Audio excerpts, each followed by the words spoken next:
Kalau kita lihat di sini, laporan kinerja CC, kita bicara realisasi program, rencana 100%, terlaksana 70%. Bicara hasil audit BPK, tidak mencapai wajar tanpa pengecualian.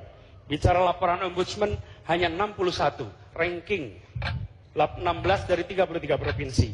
Dan skor birokrasi. Di tahun sebelumnya, sebelum Pak Basuki menjabat, skornya 100, kemudian menjadi 56. Kami akan mengembalikan menjadi Jakarta yang kepemimpinannya efektif. Terima kasih. Nah, ini yang kami namakan bagaimana mengadministrasi keadilan sosial. Bukan mengatakan win-win solution.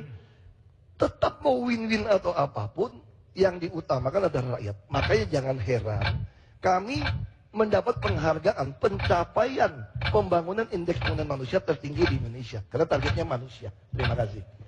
Baik.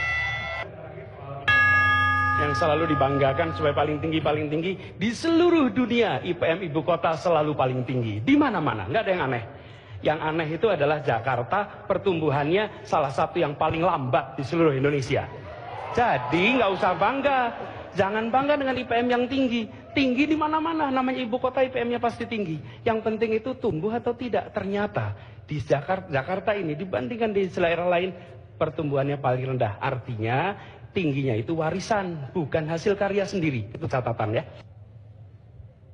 Ya, sebetulnya kita maklum ya, Jakarta ini memang kota besar, orangnya banyak. Misalnya dari Ombudsman, kami juara 16 kata Ombudsman, tapi dari 33 provinsi. Kalau Pak Anies Kemendikbud juara 22 dari 22 kementerian gitu loh.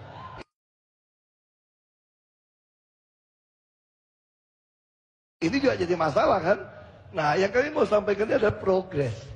Angka partisipasi murni kami 3,5, yang nasional cuma 2. Nah, ini yang penting, progresnya. Sekarang, ya sebelum saya menjawab, saya mengkoreksi dulu yang dikatakan oleh Pak Basuki bahwa Kemdikbud ranking 22. Saya sebenarnya nggak mau ngangkat ini, tapi karena beliau mengatakan data yang keliru, saya koreksi bahwa itu angka sebelum saya bertugas. Sesudah saya bertugas meningkat menjadi 9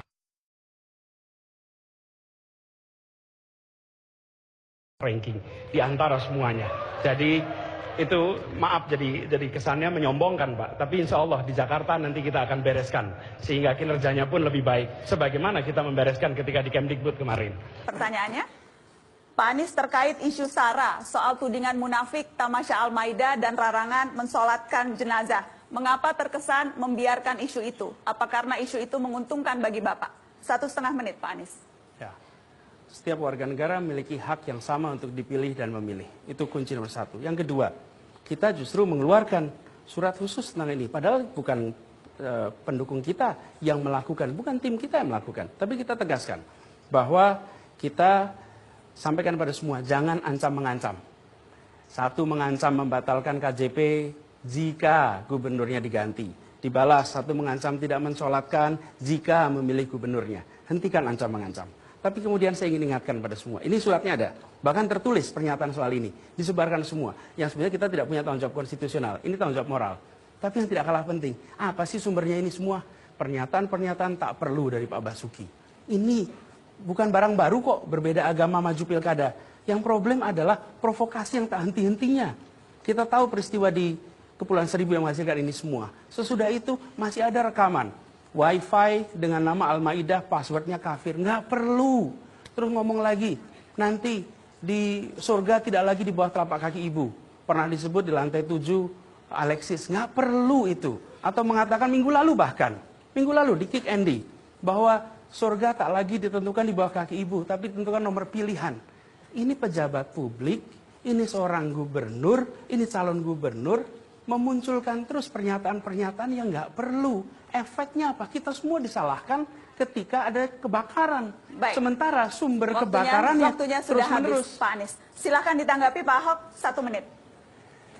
Ya, saya memang selalu dituduh terus gitu ya. Padahal proses sidang itu kan masih proses. Apa yang kita lakukan? Kita udah lapor ke Panwaslu. Nyata-nyata ada oknum RT yang meminta memilih nomor 3 kalau mau disolatin. Tapi kenapa kami begitu tenang? Karena berapa kiai dan ustadz teman-teman saya yang muslim mengatakan nyolatin jenazah itu adalah ibadah dan dapat pahala. Jadi saya orang Jakarta nggak usah takut kalau diancam nggak disolatin, pasti semua orang akan berebut menyolatinnya. Jadi saya kira bukan gara-gara saya gitu loh.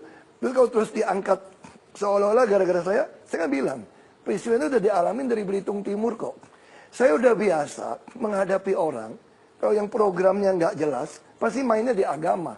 Dan ini mungkin oknum Pak Anies mungkin enggak, tapi oknum tim sesnya mungkin lakukan, saya nggak tahu. Tapi ini fakta yang pasang spanduk itu lebih vulgar daripada di Bangka Belitung. Tapi ya sudahlah, saya ikhlas kok kerja buat orang Jakarta kok, tenang aja. Waktunya habis, 1 menit. 1 menit Pak Anies untuk menanggapi. Kita tahan dulu aplausnya sampai selesai. Pak Anies 1 menit. Tidak ada gambar-gambar itu sebelum putaran pertama. Ini ancam-mengancam itu muncul. Karena itu saya garis bawahi. Saya tadi mengatakan, nggak perlu itu pernyataan-pernyataan itu muncul. Warga itu jangan hanya dilihat sebagai aspek hukum. Tapi warga, masyarakat itu punya psikologinya, punya sosiologinya. Pemimpin itu memilih kata-katanya. Apa sih susahnya membuat wifi dengan nama Jakarta? Passwordnya maju. Kan baik. Kenapa harus pakai kata-kata, kutipan-kutipan agama yang bukan agamanya dan dipakai seloroh? Bukan soal benar salah, ini sensitif dan tidak sensitif. Ini memahami psikologi orang dan tidak. Dan disitulah letaknya kepemimpinan. Kepemimpinan itu datang dengan pesan-pesan yang membuat warga merasa tenang. Yang sekarang terjadi tidak. Orang jadi kemudian berdebat. Sesuatu yang nggak perlu diperdebatkan. Tetapi kenapa terjadi? Karena pemimpinnya muncul dengan provokasi. Habis. Kita kasih tepuk tangan untuk kedua kandidat. Ya, Pak Anies persepsinya tepat tidak? Tidak tegas, tidak mungkin berani pecat anak buah. Tidak mungkin berhentikan tidak berani anak buah. Pecat anak buah, Pak. Sekarang aja saya sedang berusaha memberhentikan Pak Basuki dari gubernur. Oke? Jadi bagaimana kita nggak berani? Oh, apalagi anak buahnya. Gubernurnya aja mau diberhentiin gitu ya. Jadi apalagi anak buahnya? Kenapa? Saya jelaskan kenapa. Nih angkanya. Bagi saya, ini saya sederhana sekali. Pak Basuki diberikan anggaran dan dilaksanakan hanya 70. Programnya terrealisasi. Kasihan warga Jakarta. Warga Jakarta tidak mendapatkan 30%. 30% itu hampir sepertiga dari programnya. Betapa tidak efektifnya kepemimpinan itu. Karena itulah, jangankan anak buahnya, gubernurnya aja mau diganti sekarang itu. Pak Basuki? Saya terusin dikit ya, tapi bedanya kita lakukan dengan cara yang benar, dilakukan dengan menggunakan sistem. Baik. Jadi, bukan kalau soal nyalinya, insya Allah bernyali, tapi lakukan dengan benar dan baik. Yang pertama adalah menjangkau semua. Sekali lagi saya katakan tadi, gubernur menjangkau semua. Bukan hanya menjalankan program, tapi merawat kebinekaan, memastikan hukum tegak untuk semua, dan bisa berkomunikasi dengan siapa saja yang ada di Jakarta. Gubernur harus menjadi gubernur semuanya. Dan yang tidak kalah penting adalah gubernur ini memfasilitasi dialog. Ketika saya gubernur, maka saya akan fasilitasi dialog. Pihak-pihak yang berbeda, baik itu sosioekonomi, atas bawah, ataupun pandangan ideologi kanan kiri. Bisa dialog, saya jangkau semuanya untuk komunikasi. Supaya apa? Kota ini terus menjadi cermin. Tidak ada kota lebih bineka dari Jakarta.